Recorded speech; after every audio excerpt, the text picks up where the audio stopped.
So I've been asked quite a bit recently to dive into the topic of speed and power jumpers, and first of all, like what they are, and second of all, how to identify where you fall within the spectrum of speed and power jumping. So I think one of the most important thing, and I'm going to speak to this along the lines of 2-foot jumping. This does apply a great deal to 1 foot, but we're going to talk specifically 2-foot jumping today.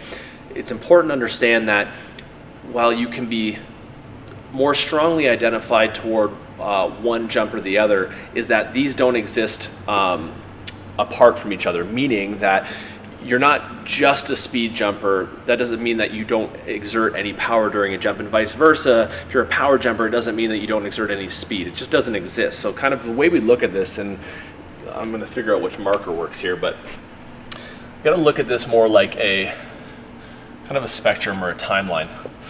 And this is how I visualize this, right? Like, again, like through my experiential learning, through the years as a coach, and through my years as an athlete, this makes the most sense to me.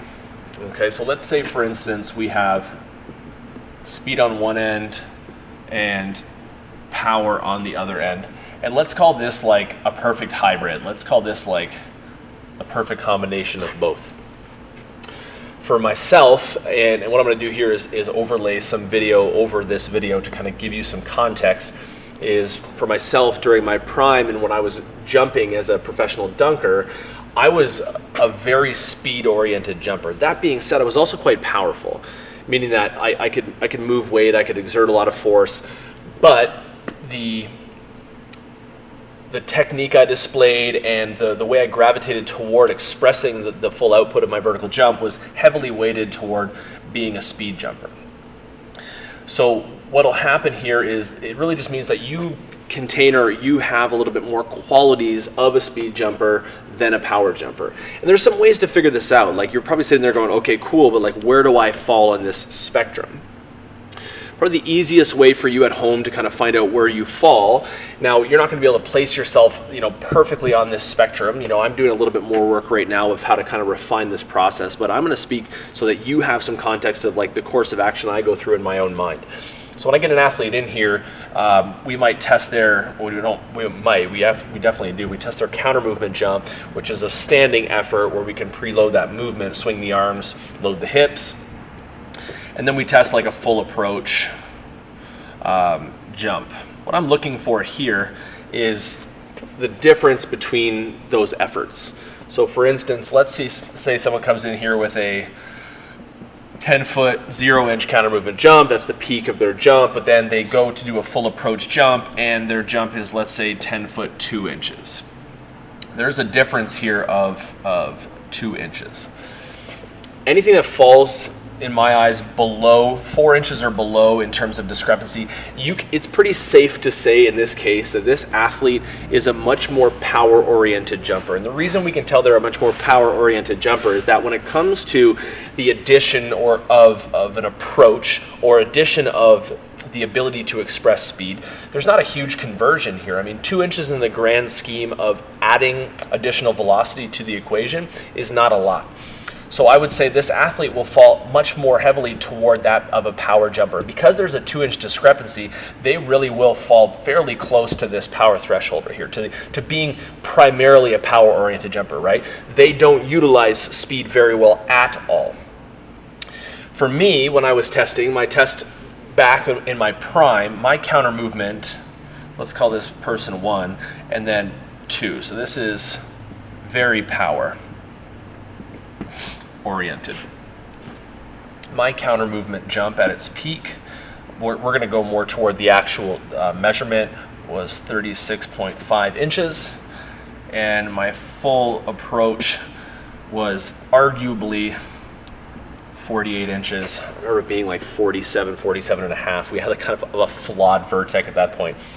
There's a massive difference between these two numbers. What this means is that if given the opportunity to utilize only power output, so from a stationary perspective, I'm loading a jump and leaving the floor under basically the relative power I can place into the ground, this is the output I have.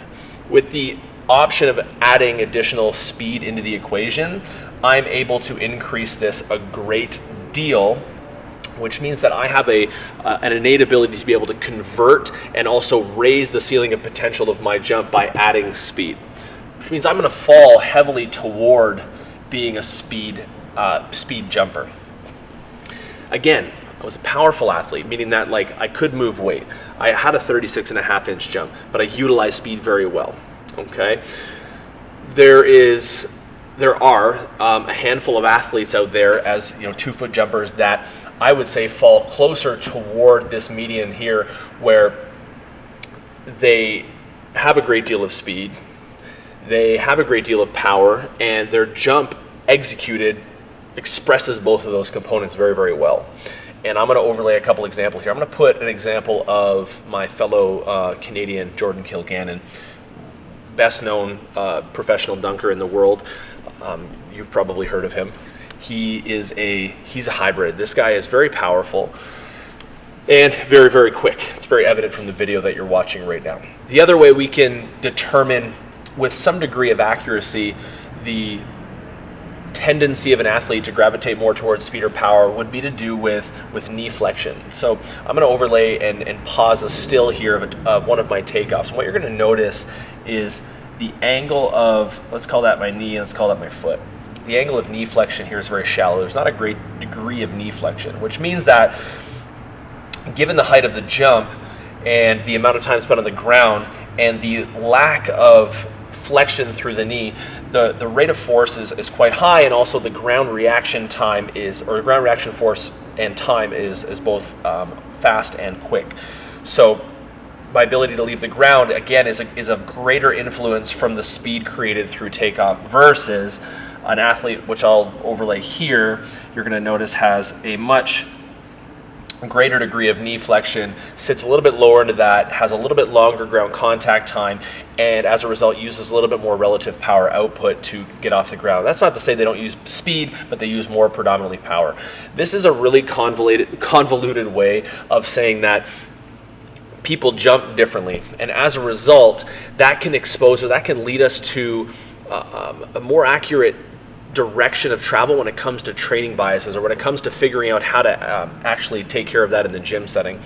If I get an athlete that's predominantly speed oriented, let's say for instance their counter movement jump was 20 inches but their full approach jump was 30 inches, or for instance the discrepancy I had here, even though I was functioning at a very high level, there's a big discrepancy, is that in the gym, focus for someone like me or someone that is a speed heavy athlete could be the implementation of more strength power-based movements at a greater range of motion, because strengthening an athlete in a greater range of motion is only going to translate to a better athlete, which in turn will translate to a better jumper.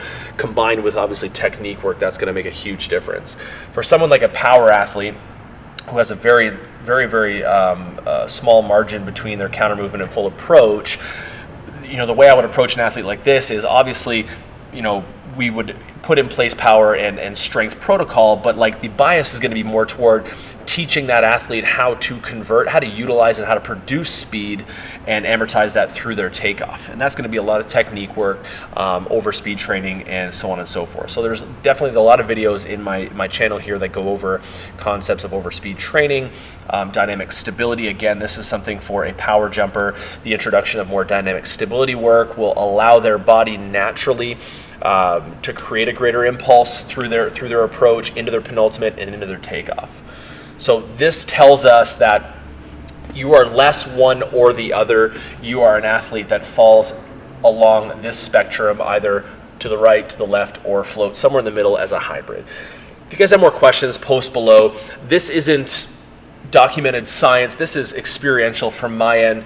It's tough when you're trying to pioneer a category of athletic performance like jump technique, jumping in general, beyond the training, training principles. You can play around. It's a lot of experiential evidence, a lot of anecdotal evidence for the most part, but that's why we have YouTube and we have you guys, is that I love the questions, I love poking and prodding, and we'll move forward, we'll move onward. Appreciate you guys joining me today. If you haven't already, please hit the subscribe button. If this is interesting to you, if you like this type of a setup for a video, please comment below, hit the like button. We're just trying to grow the channel. Thanks for joining me today. We'll take care.